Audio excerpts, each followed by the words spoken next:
Hello viewers, welcome back आप सभी को on my YouTube channel clips by Mahi. और आज वीडियो की शुरुआत हो रही है एज़ यूजुअल बाहर के व्यू के साथ। अभी बज रहे हैं सुबह के 4:30 और आज मैंने अपनी सुबह की शुरुआत बाकी सभी दिनों से पहले कर दी थी।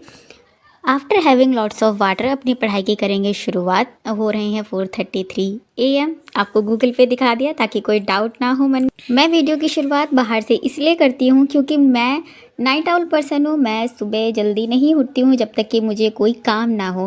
तो जब मैं जल्दी उठती हूँ तो मैं देखती हूँ कि बाहर का माहौल कैसा है, सुबह सुबह बाहर कैसा लगता है देखने में। तो मैं इसलिए उठ के उसको रिकॉर्ड कर लेती हूँ, बहुत अच्छा लगता है। I am in the process जिसमें मैं अपने आप को नाइट आउल से अर्ली बर्ड में शिफ्ट कर रही हूँ। लास्ट वीक मैंने अपने आप को 5 और 5:30 AM के अराउंड जगाया और इस वीक मैं कोशिश कर रही हूँ कि मैं 4:30 और 4 के अराउंड उठ जाऊँ। सुबह उठने के लिए मैं कुछ डिसिप्लिन अपनी लाइफ में लेके आ रही हूँ जिसकी वजह से मैं सुबह जल्दी उठ पा रही हूँ, नहीं तो इससे पहले मैं नहीं उठ पाती थी।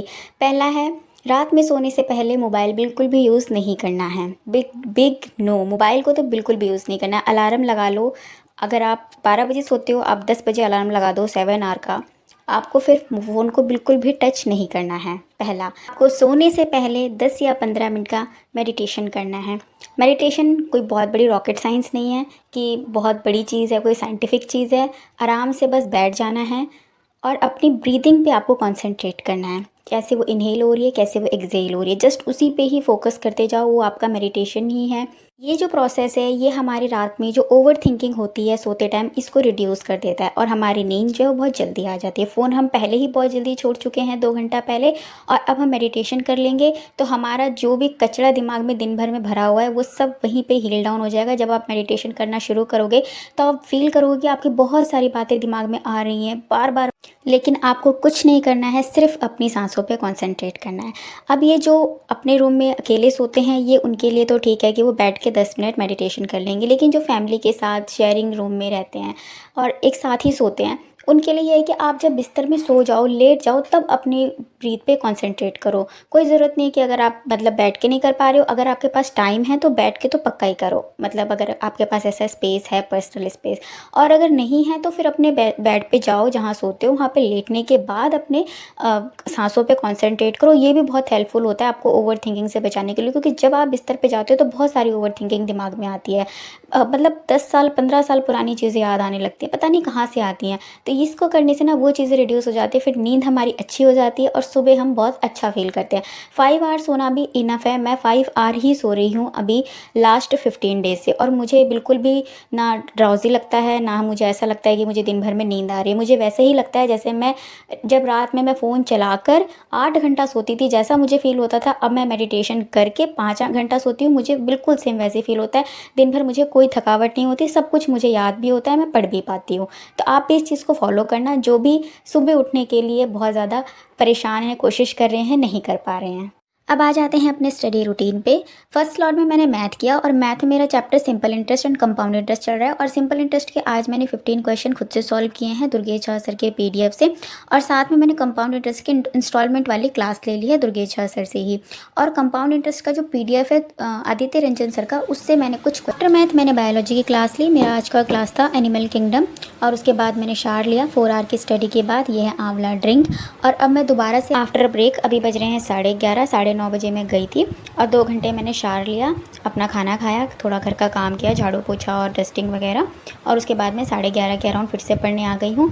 अभी मैं जस्ट खाना खा के आई हूँ तो मैं वॉक करते हुए अपना वोकैब वाला वोकैब्स में मैं अपना ज़्यादा ध्यान अभी एंटोनियम और सिनोनियम पे देती हूँ। वन वर्ड सब्स्टिट्यूशन और इडियोम्स ऐसा है कि मुझे वो चीज़ें याद है, मुझे उस पर ज़्यादा मेहनत नहीं करनी है, मैंने उनको पढ़ रखा है और क्वेश्चन देख के मुझे चीज़ें रिकॉल हो जाती हैं। बट एंटोनियम और सिनोनियम्स में मैं हमेशा कन्फ्यूज़ हो जाती हूँ, क्योंकि एक वर्ड के 3 से 4 मीनिंग होते हैं और एक एंटोनियम के भी बहुत सारे अपोजिट्स होते हैं, जिसकी वजह से मैं कन्फ्यूज़ हो जाती हूँ। फिर इसमें एडवांस वाले वर्ड्स मैं अभी लर्न कर रही हूँ, जिसमें कि मेरे 300 सिनोनियम और 300 एंटोनियम हो चुके थे 10 दिन पहले। अभी 10 दिन हो गए हैं जिसमें मैंने वोकैब और इंग्लिश पे ध्यान ही नहीं दिया, मतलब बिल्कुल कभी टाइम मिला तो आधा घंटा कर लिया, नहीं तो नहीं किया। इंग्लिश मेरी छूट गई है, 10-15 दिन हो गए, जिसकी वजह से मैं जो मैंने लर्न किया था 300 अभी जस्ट जनवरी के मंथ में, उसको भी मैं, जो मुझे उस टाइम पे बहुत मुश्किलों से याद हुए थे, स्पेशली वो। ये मैंने लगा दिया है 10 मिनट का टाइमर सिनोनियम के लिए स्पेशली। अब हम करेंगे सिर्फ सिनोनियम। अपनी स्टॉप वॉच ऑन कर लेते हैं।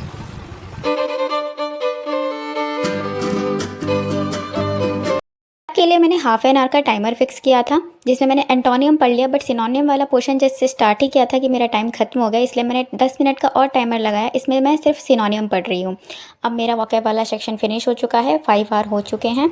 आफ्टर वोकैब मैं हिस्ट्री पढ़ रही हूँ।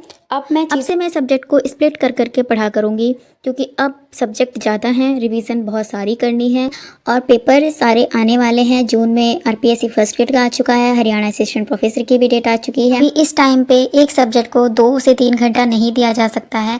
अब जितना पढ़ लिया है उसको रिवीजन करना है, और साथ में अब मैंने डिसाइड किया कि मैं अल्टरनेटिव डेज पे चीज़ों को लेकर चला करूँगी। जैसे कि आज मैंने वो कैब कर लिया है, तो मैं कल रूल रिवाइज कर लूँगी। कोशिश करूँगी डेली 20 to 30 एरर फाइंडिंग करने की, मतलब कि इंग्लिश के पीवाईक्यूज वगैरह सॉल्व करने की, जिससे कि मेरा उसके साथ टच बना रहे और मैं चीज़ों को भूलूं नहीं।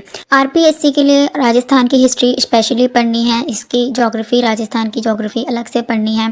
तो अभी मुझे चीज़ों को अल्टरनेटिव डेज पे लेके चलना पड़ेगा। जैसे अगर आज मैंने अपनी नॉर्मल इंडियन हिस्ट्री करी है, तो कल मैं राजस्थान हिस्ट्री कर लूँ, या फिर आज करंट कर लिया है तो कल मैं कुछ राजस्थान का जो साइकोलॉजिकल वाला चैप्टर है वो उठा लूँ। किस तरह मैं अपने अल्टरनेट सब्जेक्ट को लेकर अपने सिलेबस को कंप्लीट करूंगी आरपीएससी फर्स्ट ग्रेड के। प्लस में जो मैंने DTSP के जनरल पेपर फर्स्ट क्लिप पढ़ लिया है, उसकी रिवीजन के साथ साथ वो मैं आप लोगों के साथ शेयर करूंगी। DTSP के जनरल पेपर 1 में मेरा हिंदी और रीजनिंग का हाल अच्छा है कि मैं सॉल्व कर लेती हूँ चीज़ों को, बट मैथ का हाल बहुत ही बुरा है।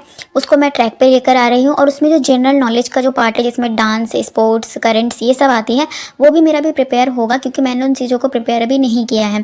तो उन सब चीज़ों के प्रिपरेशन के साथ साथ आरपीएससी की जो हिस्ट्री, ज्योग्राफी और पॉलिटिकल जो उनकी स्पेशल पूछ रखी है वो, और फिर वहाँ का साइकोलॉजिकल जो है, पियाजेट थ्योरी, ये सब इन सब को भी कवर करना है। DTSP का जो करंट वाला सेक्शन है वो मैंने उसको इसीलिए छोड़ रखा है, क्योंकि जब पेपर होगा उसके 6 मंथ पहले का आएगा, और पेपर अभी तक होने का कोई नामो निशान है नहीं। फिर भी मान के चलते हैं कि जुलाई में हमारा एग्जाम होगा DTSP का, जून तक का कैलेंडर आ चुका है, तो जुलाई में हो सकता है कि हमारा आ जाए। तो उस हिसाब से अभी 6 मंथ में हमें वो चीज़ें भी कवर करनी है। और ये मेरा फरवरी का 2nd वीक का करंट है। इस बार मैंने अपने वीकली करंट अफेयर्स को कवर कर रही हूँ instead of monthly current affair.